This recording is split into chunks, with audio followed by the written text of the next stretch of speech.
सोते हैं, जाहिर सी बात है सोने से पहले दुआ पढ़ के सोए। अब उठना भी है, बेदार होने के बाद हमें यही दुआ पढ़नी, अल्हम्दुलिल्लाहिल्लज़ी अहयाना बअदमा अमातना व इलैहिन नुशूर, कि तमाम हम्द अल्लाह तबारक व तआला के लिए जिसने हमें सोने के बाद बेदार किया और उसी की तरफ हमें फिरना है, उठना है। तो ये जो है अहयाना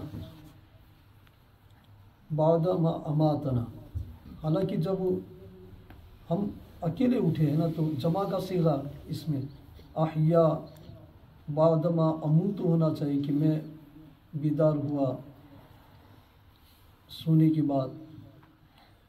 लेकिन यहाँ जमा का सीगा इस्तेमाल हुआ कि इसमें हमें तालीम है कि तमाम मुसलमानों के लिए हमने नेकी में तमाम मुसलमानों को शामिल किया, और इस्लाम की यही तालीम है कि हमें हर मुसलमान से खैर खाही यानी भलाई चाहनी चाहिए।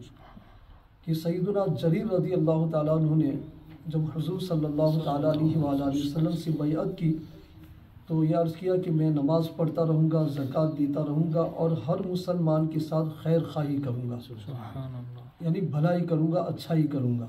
एक मरतबा उनका ग़ुलाम एक घोड़ा 300 रुपये में ले आया, तो साथ में उसका मालिक भी था। तो कहा कि हुज़ूर आप इसकी कीमत अदा करें। कहा कि कितने का है? कहा 300 रुपये का। कि नहीं 300 का नहीं, ये तो 500 का है।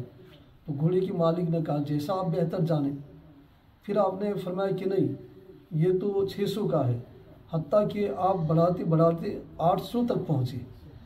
कहा कि तुम्हारा ये घोड़ा 300 का नहीं बल्कि 800 का है, और उसको 800 बाकायदा दिए। फिर किसी ने अर्ज़ किया कि हुज़ूर ये जब आपको 300 रुपये में मिल रहा था तो आपने कीमत इतनी क्यों बढ़ाई? कहा कि मैंने बैअत की है कि मैं हर मुसलमान के साथ खैर खाही करूँगा, और इसका घोड़ा 300 का नहीं बल्कि ये ज़्यादा कीमत का था, इसलिए मैंने ज़्यादा कीमत अदा की। अब हमारा माहौल देख लें कि कोई मकान ले रहा हो 1 लाख का, तो हम बढ़ाते हैं कि नहीं ये मुझे मिल जाए 1,10,000 का, हत्ता कि 1 लाख जो का मकान होता है वाकई में उसकी बढ़ते बढ़ते 2 लाख हो जाती है। तो उसमें नुकसान क्या होता है कि मालदार तो ले लेते हैं, बेचारे जो गरीब होते हैं वो वहीं के वहीं रहते हैं। ये खासकर हमारे साउथ टाउन में ये आम बीमारी है। हालांकि एक सौदा हो रहा हो तो तीसरे को उस सौदे के दरमियान आना ही मना है, तीसरे को उस सौदे के दरमियान आना ही मना। यहाँ तो सौदा क्या बल्कि बंडल पेश करते कि लो। और मैं आज तक घबरा रहा था वाकई में कि मस्जिद के लिए तामीर के लिए पैसा बहुत चाहिए हमें, और आज तक मिल नहीं रहा था। यानी आज 10वां ये रोज़ा है, तो आज पहली मरतबा बरकत ज़ाहिर हुई। हमारे हाफिज तसद्दुक़ साहब जो जहाँ काम करते हैं, मतलब कि ये पार्टनर है, तीनों पार्टनर ने आज 2,500 पाउंड का अतिया पेश किया। इससे पहले भी यूसुफ भाई 500 पाउंड दे चुके थे, और फिर नूरुन अला नूर हाफिज़ याकूब साहब ने भी 1100 पाउंड दिए। और हाफिज़ तसद्दुक़ रज़ा की जो मतलब कि इनकी कंपनी है, इनकी जानिब से हर वीक को 87 पाउंड ये डायरेक्ट डेबिट इन्होंने कराया हुआ। और ये जो आप टिश्यू वुज़ू के बाद पहुँचते हैं ये भी इनकी तरफ से आता है। तो मैं घबरा रहा था कि पता नहीं कोई लोग ज़्यादा ही गरीब हो गए इस साल, की कुछ दे नहीं रहे।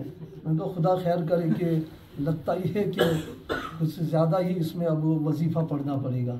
लेकिन माशाअल्लाह आज से कुछ बरकतें ज़ाहिर हुई हैं, तो आपसे भी गुजारिश है कि कुछ खैर खाही करें, ऐसा न हो कि हमें दूसरे शहरों में जाना पड़े। देखिए आप में से बहुत से लोगों ने, किसी ने 1 किसी ने 2 मकान भी ख़रीदे हैं, किसी के पास फैक्ट्री भी। आप चंदे के लिए तो नहीं निकलते हैं ना, आप खुद बोझ उठाते हैं, मकान लेते हैं, फिर मकान को बनाते भी हैं, सोफ़े लाते हैं, कारपेट लाते हैं, फिर फर्नीचर बदलते भी हैं। तो आप चंदे तो नहीं मांगते हैं, आप खुद मेहनत करते हैं। तो ये हमारे मोहल्ले की मस्जिद है।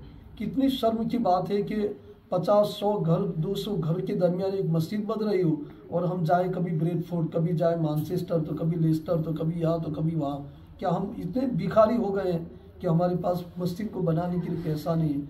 ऐसा ना करें, मतलब कि आप अपने किरदार का, अपने सखावत का इजहार करें। इंशाअल्लाह बरकतें बहुत होंगी और होती रहेंगी। अल्लाह तबारक व तआला हमारे माल में बरकत अता फरमाए। इस नश्र का माना ये होता है कब्र से उठ करके मैदान महशर में जमा होकर अल्लाह ताला की बारगाह में हिसाब किताब के लिए हाज़िरी देना, इसको कहते हैं नश्र।